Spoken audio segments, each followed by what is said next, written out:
Samedi 25 décembre, Madame, Monsieur, bonsoir. Tout de suite les titres de ce journal.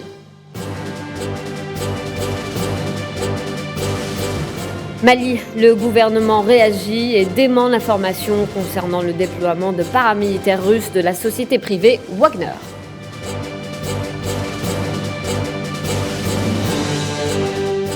En Libye, célébration du 70e anniversaire de l'indépendance dans la capitale Tripoli. Nous reviendrons sur la situation politique dans ce pays dans un instant.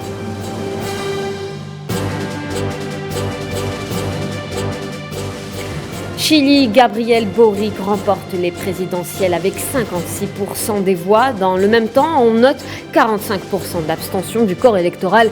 Analyse dans ce journal.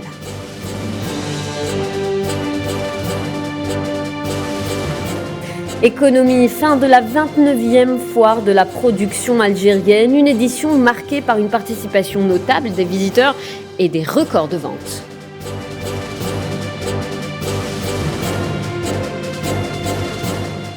Nous le disions à l'instant, hier soir, le gouvernement malien a réagi aux menaces et allégations d'une quinzaine de pays occidentaux sur le déploiement de paramilitaires russes de la société privée Wagner. Bamako dément cette information et demande à être jugé sur des actes plutôt que sur des rumeurs. Les détails avec Amine Touta.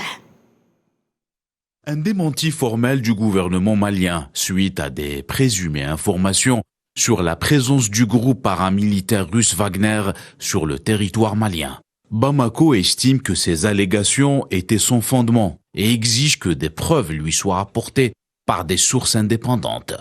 Sur le même registre, les autorités maliennes ont rappelé que l'État malien n'est engagé que dans un partenariat d'État à État avec la Fédération de Russie, dans le cadre du renforcement des capacités opérationnelles des forces de défense et de sécurité nationale.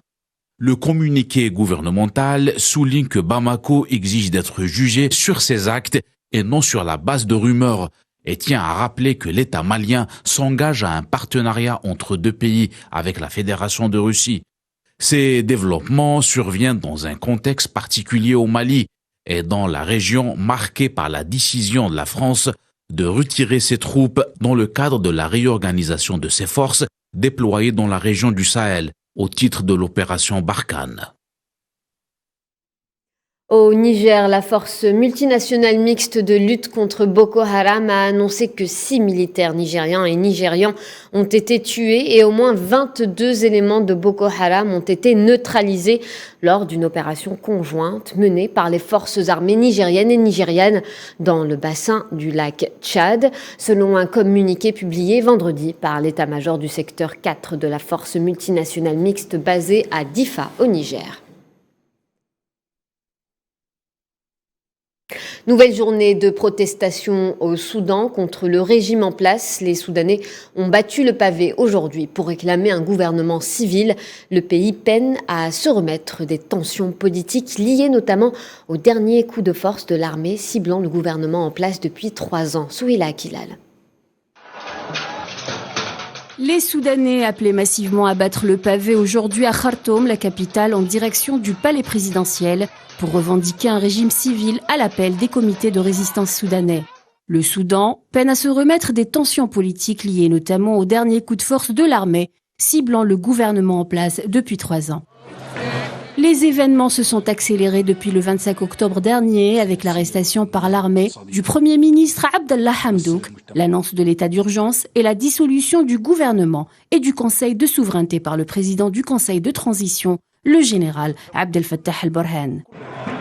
Des manifestations s'opposant à ces mesures ont depuis eu lieu pour tenter de remettre la transition démocratique sur les rails.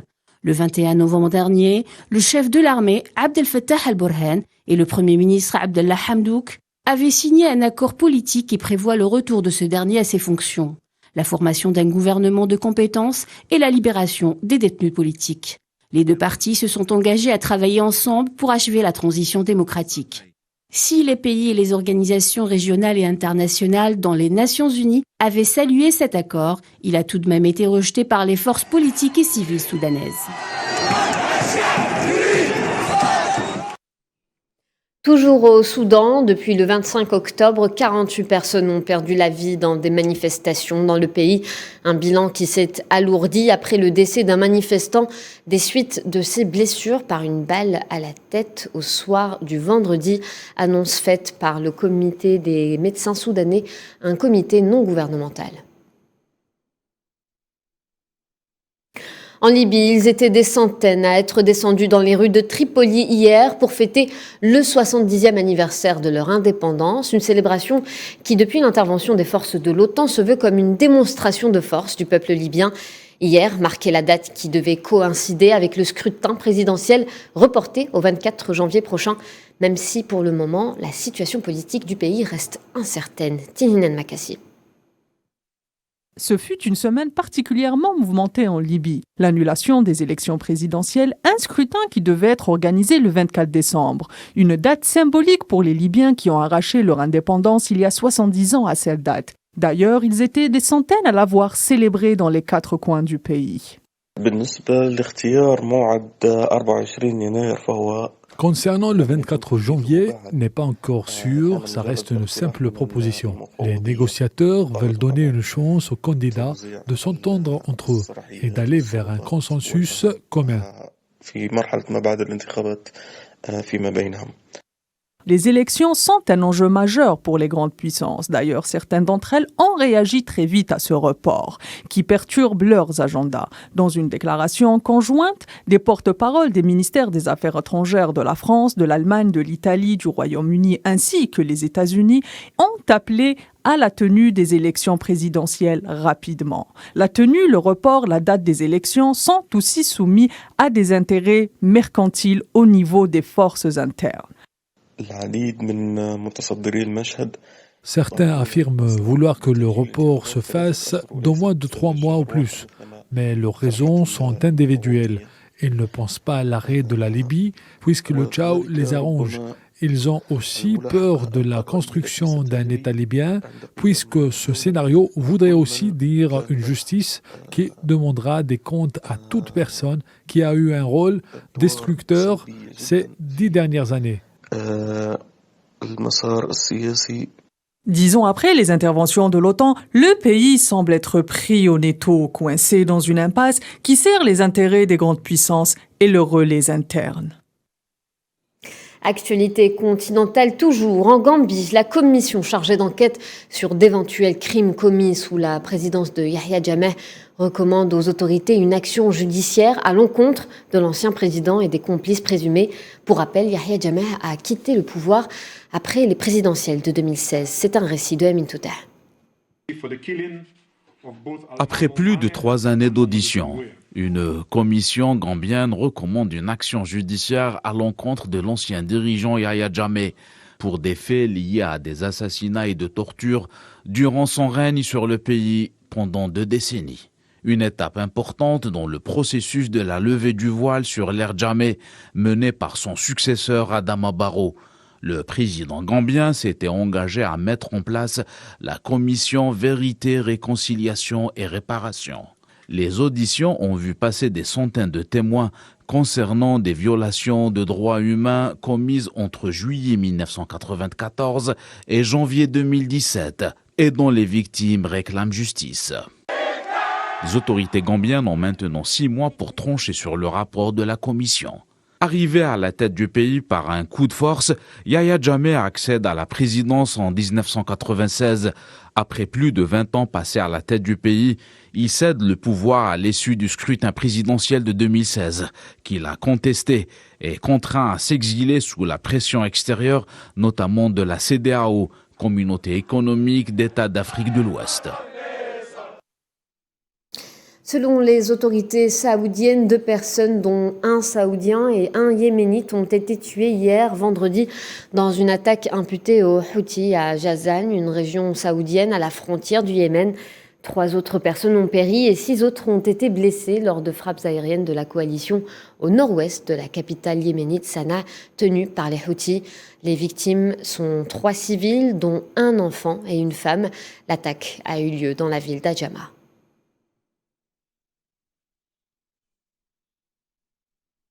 On va parler santé à présent. 6800 vols ont été annulés ce week-end et ce, en raison de la flambée épidémique en Europe et dans le monde. Les fêtes de Noël n'ont pas été de tout repos pour tout le monde. Plus de 2200 vols ont été annulés jeudi, 2400 hier, s'ajoutent déjà 1779 avions cloués au sol ce samedi et 402 qui vont le rester demain, selon un site spécialisé dans le suivi des vols. Près de 10 000 autres vols ont été retardés, à l'image de United Airlines et Delta Airlines qui invoquent le manque de personnel pour faire voler leurs avions. Et cette hausse record des contaminations en Italie, le ministère italien de la Santé a annoncé avoir enregistré hier, vendredi, la deuxième hausse consécutive des contaminations quotidiennes par le Covid-19, atteignant 50 599 infections contre près de 45 000 enregistrées la veille. Toujours selon les données du ministère, le nombre de nouvelles victimes liées au coronavirus a diminué, passant de 158 décès enregistrés jeudi à 141 morts déplorés vendredi.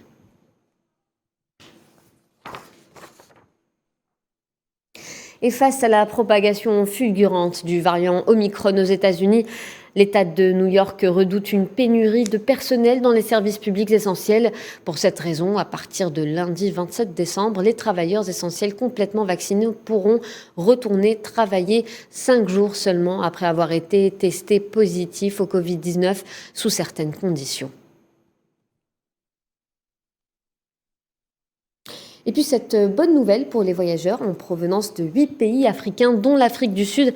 Les États-Unis viennent d'annoncer la levée des restrictions des voyages à partir du 31 décembre, un mois donc après la fermeture des frontières à toute personne venant d'Afrique australe.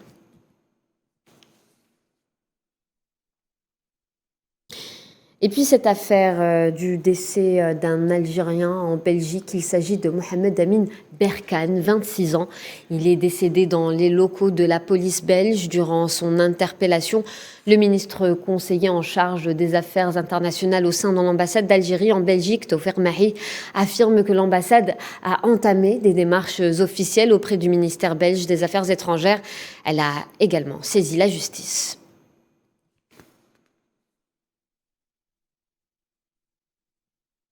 Nouveau drame en mer Égée, au moins 27 migrants sont morts hier vendredi dans le naufrage de 2 bateaux selon les gardes-côtes grecs qui ont récupéré 16 corps, dont 12 hommes, 3 femmes et 1 enfant et réussi à secourir 63 personnes alors que leur bateau qui transportait 80 personnes a fait naufrage près de l'île de Paros.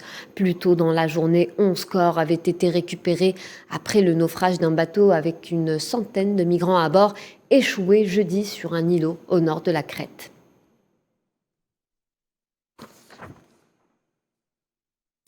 Que se passe-t-il vraiment au Royaume-Uni? Confronté à une grave crise sanitaire, le Royaume a désormais un autre souci à se faire, celui du manque de travailleurs depuis le Brexit. Le Royaume-Uni décide donc d'assouplir ses règles d'immigration. Il allonge la liste des métiers qui ouvrent droit à un visa.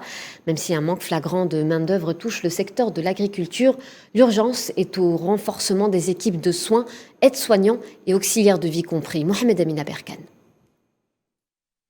Causée par le Brexit et aggravée par la crise sanitaire, la pénurie de main-d'œuvre se fait de plus en plus sentir au Royaume-Uni. Pour pallier à ce manque de travailleurs tous secteurs confondus, il a été décidé l'octroi de 30 à 40 000 visas d'une durée de 6 mois maximum. Des visas d'entrée sur le territoire axés majoritairement aux saisonniers venus de l'étranger. Objectif de cet assouplissement, répondre au manque de main-d'œuvre dans le maraîchage et l'horticulture. Londres a déjà proposé plus de 10 000 visas de 3 mois dans l'industrie de la volaille et du transport routier, moins d'1 an après l'entrée en vigueur du Brexit. Des secteurs très divers sont touchés. Le manque de chauffeurs routiers, par exemple, a perturbé l'approvisionnement des stations-service, mais aussi celui des supermarchés. Le manque de volailles a poussé à la fermeture des restaurants spécialisés. Mais c'est dans le secteur des soins à la personne que le changement est le plus important et le plus durable. Et c'est là que le gouvernement Boris Johnson veut trouver une alternative pandémie oblige. Pour les aides-soignants et personnels de maisons de retraite ou auxiliaires de vie à domicile, les visas alloués peuvent aller jusqu'à 5 ans de validité. Fait marquant, c'est que les travailleurs pourront venir avec leur famille et s'acheminer vers un premier pas vers une installation durable, selon le ministre britannique de la Santé. Le bureau de l'immigration avait recommandé que ces métiers soient ajoutés à la liste des secteurs en tension, c'est-à-dire en manque de personnes. En attendant un dénouement heureux, le gouvernement du Royaume-Uni espère recruter des milliers de travailleurs, des mesures qui entreront en vigueur en début d'année prochaine. Et à la veille du 30e anniversaire de sa démission, l'ancien dirigeant soviétique Mikhaïl Gorbatchev s'en est pris au triomphalisme de Washington.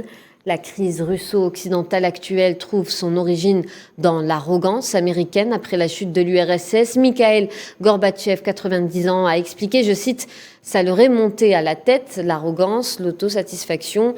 Ils se sont proclamés vainqueurs dans la guerre froide alors qu'on avait ensemble sauvé le monde de la confrontation. Comment peut-on espérer des relations plutôt d'équité avec les États-Unis, avec l'Occident dans cette situation ?» Fin de citation.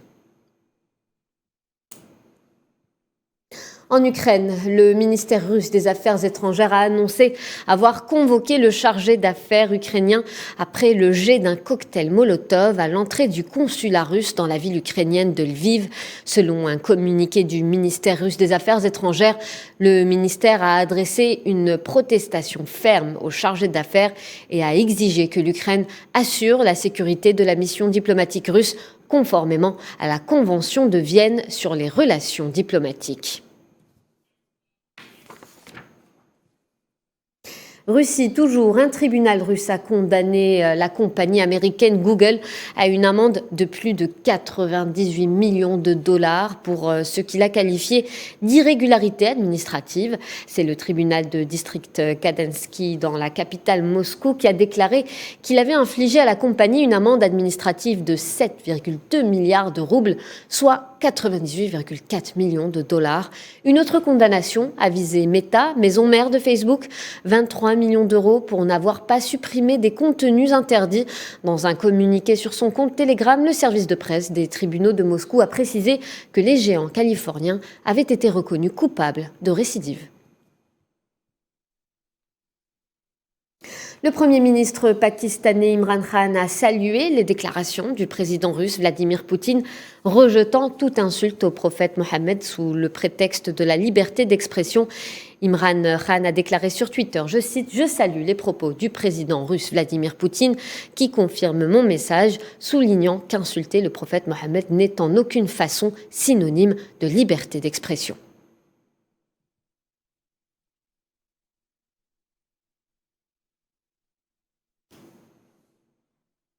Au Cambodge, une manette vient d'être officiellement nommée par le Parti du peuple cambodgien comme le prochain président au poste de Premier ministre, un poste détenu par son propre père, Hun Sen. La volonté de ce dernier de voir son fils aîné lui succéder en tant que Premier ministre est un secret de polichinelle, régulièrement commenté depuis plus de 10 ans. Commandant en chef adjoint des forces armées cambodgiennes, Hun Manet a intégré le comité central du Parti du peuple cambodgien en 2018.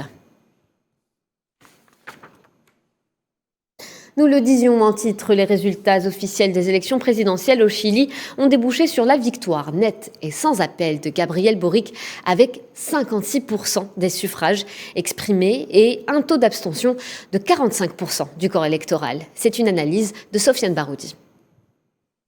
Les élections présidentielles au Chili se sont soldées par un résultat historique, avec la victoire du candidat progressiste, le jeune Gabriel Boric, face à son adversaire, le candidat d'extrême droite, José Antonio Kast.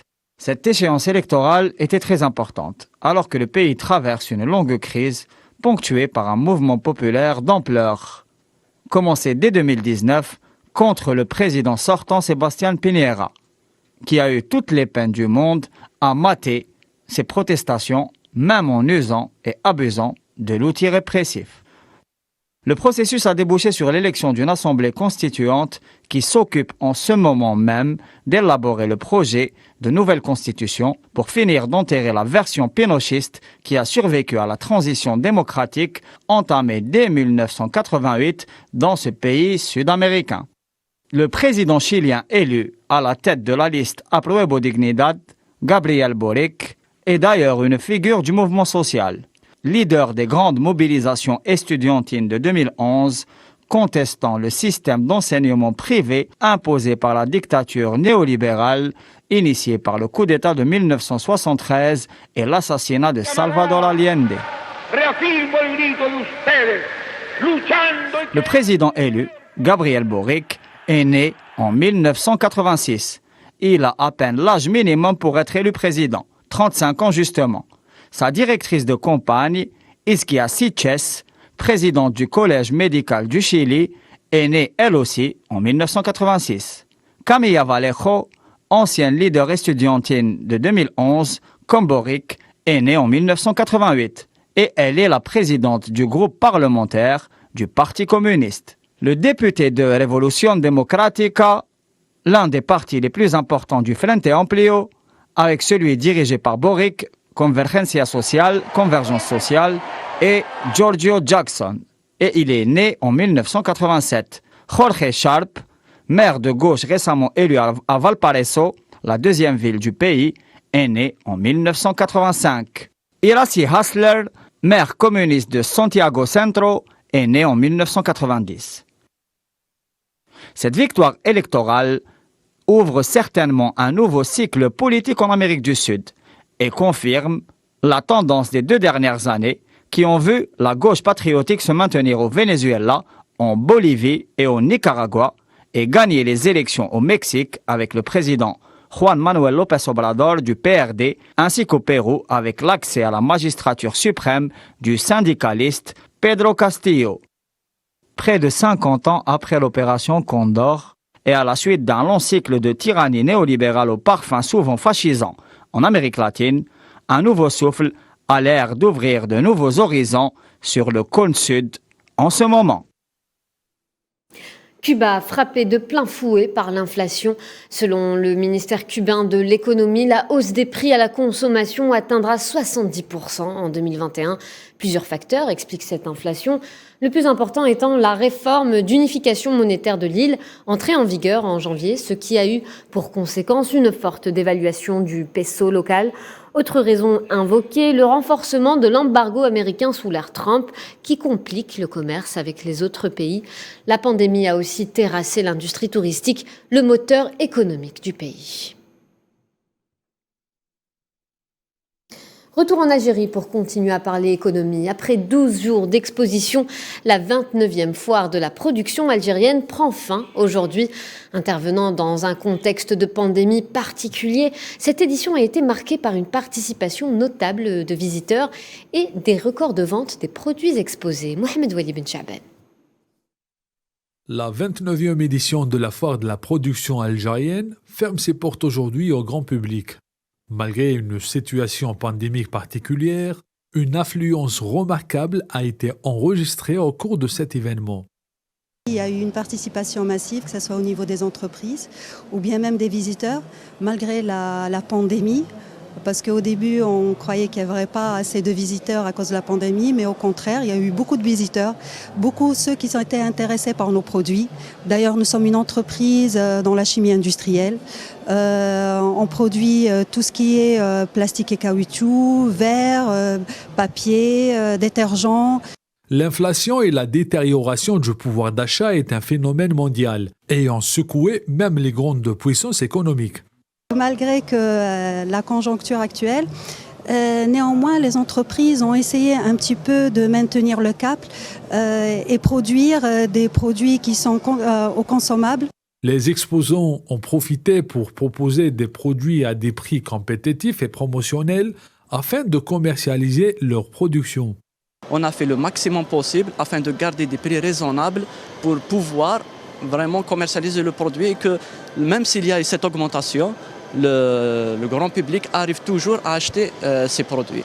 Des visiteurs satisfaits et des exposants à la hauteur des attentes des citoyens qui ont choisi le produit national pour une qualité-prix qui rime avec les capacités de budget de tous les ménages.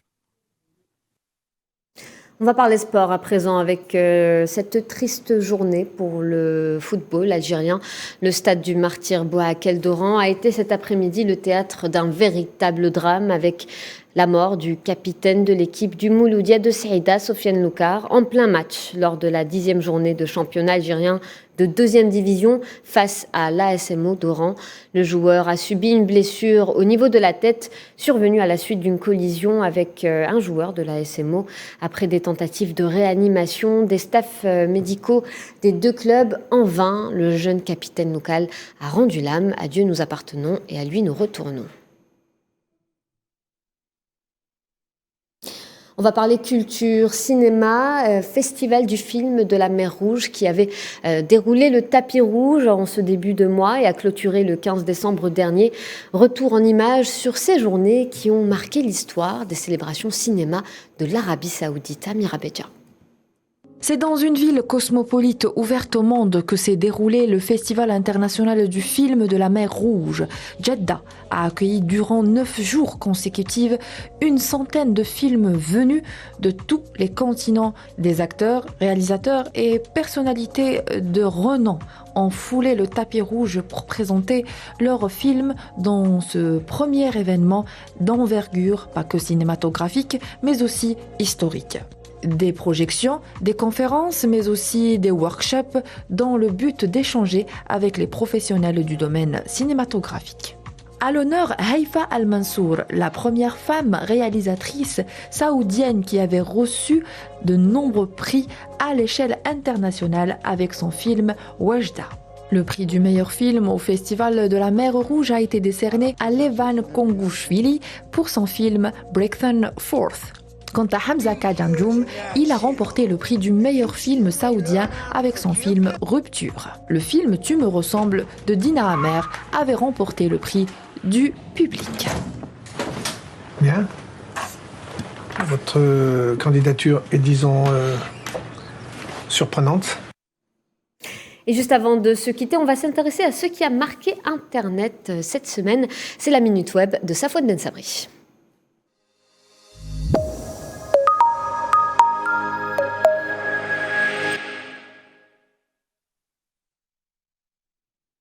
Bonsoir Safouane. Bonsoir Fatma. Où est-ce que vous nous emmenez ce soir ? Eh bien, dans la Minute Web d'aujourd'hui, nous allons faire un tour du web en passant par l'Égypte, puis par Calais, dans le nord de la France. Nous allons atterrir en Chine. Très bien. Si vous avez la phobie des hauteurs, Fatma, ne regardez pas cette séquence. Elle se déroule en Égypte, où un record du monde a été battu, le record du nombre de tours sur soi-même en plein air et en chute libre, s'il vous plaît. Celui qu'on surnomme Kébé a sauté dans le vide, établissant le record de 160 tours sur soi-même. Au cours de sa tentative, le skysurfer a sauté d'une hauteur de 4200 mètres en plongeant la tête la première. En plus d'offrir un record à soi-même, il nous offre ces belles images au-dessus des pyramides de Gizeh.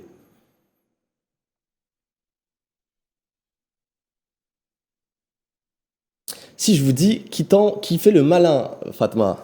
Tombe dans le ravin? Exactement. La scène se déroule à Calais, dans le nord de la France, où des militaires français ont jugé qu'il était temps de faire des dérapages. À quelques mètres d'un camp de migrants, un véhicule de l'opération Vigipirate a enchaîné les dérapages non contrôlés. À plusieurs reprises, le véhicule occupé par des militaires en armes a circulé au milieu des flaques et dans la boue. Le karma n'était pas de leur côté ce jour-là, puisque le véhicule a fini sa course en mauvaise posture. Les militaires, visiblement bien embêtés, sont alors sortis du véhicule en attendant un dépannage avant l'arrivée du camion de l'armée pour les secourir.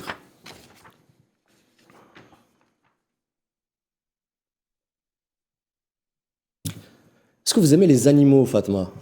Oui, j'adore les animaux. Parfait, alors direction le zoo à Pékin, où un panda a tenté de s'échapper de son enclos, alors que certains d'entre nous tentent de s'échapper de leur vie quotidienne, d'autres essayent des aventures plus téméraires. Le panda a essayé de sortir de son enclos, il a essayé de traverser une clôture de plus de 2 mètres, puis il a parcouru une petite passerelle pour se rendre plus près de ses admirateurs, stupéfaits et émerveillés à la fois.